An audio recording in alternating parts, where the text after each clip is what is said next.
This is Aaron, a rookie streamer from Talisay Lipa. As a student, how can you maintain the life of a live streamer and the life of academics? How can you be a streamer in this very busy world? I'm Aaron Luke Emaganon, and I'm currently doing some live streaming on TikTok. Ayun. And hobby ko kasi yung maglaro. Ganun, since bata pa ako.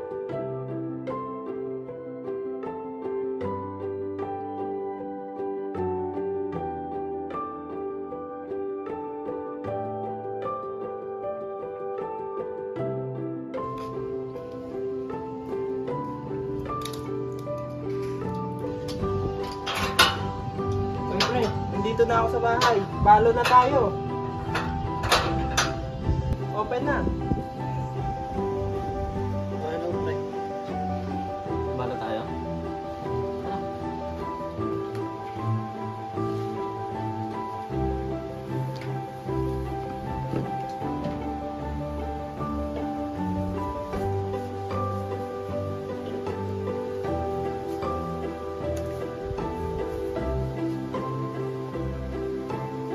Just like many content creators, Aaron also has a list of streamers that inspired him to take the path of live streaming.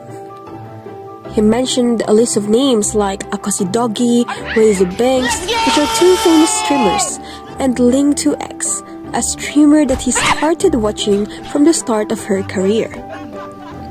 Now, let us move on to Aaron's experiences as a live streamer.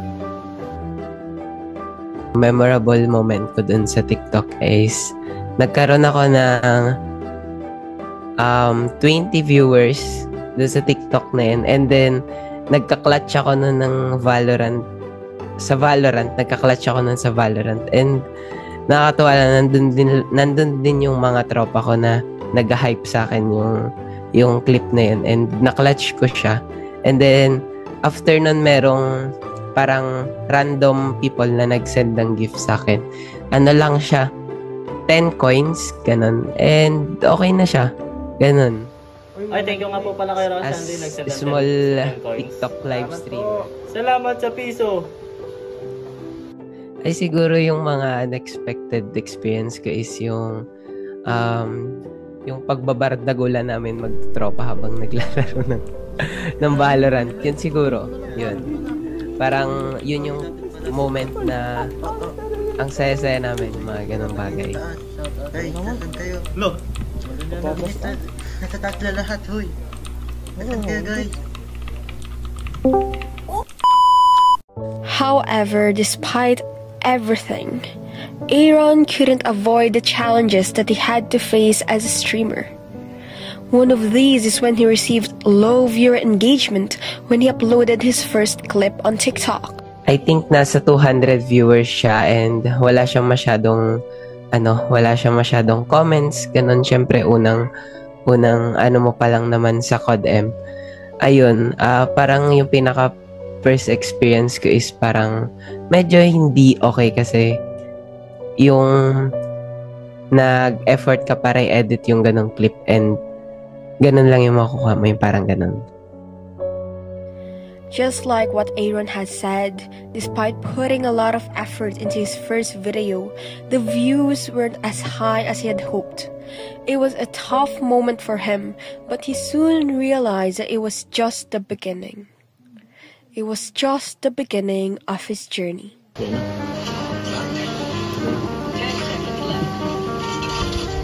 Ito, isa pa.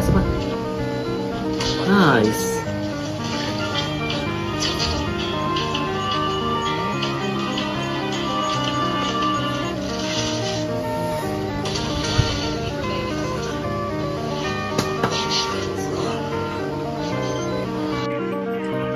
Ayun, sa mga content ideas is kinukuha ko lang siya from the other streamers and parang tinitweak ko lang onti yung mga content ideas nila, yung mga ganun.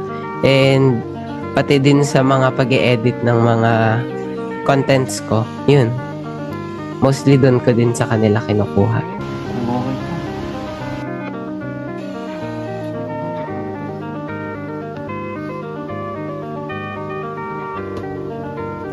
Game. Mas panalo, pre. Kaya pa to.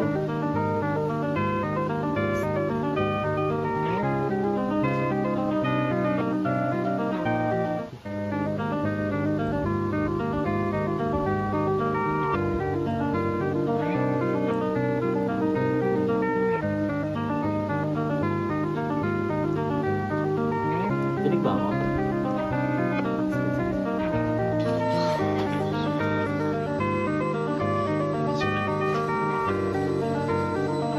He didn't let the negativity define his worth. Instead, he used those to improve and learn.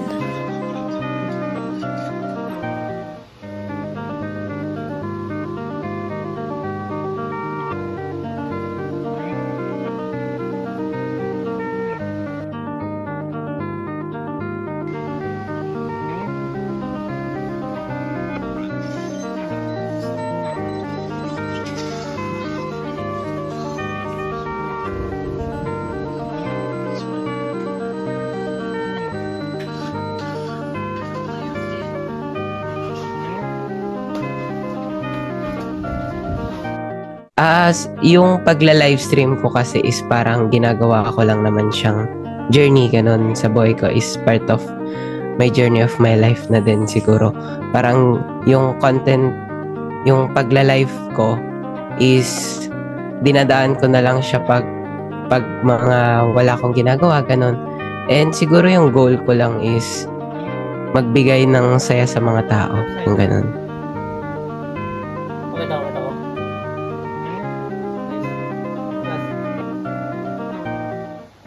Yun. Uy, pagpando pa ba?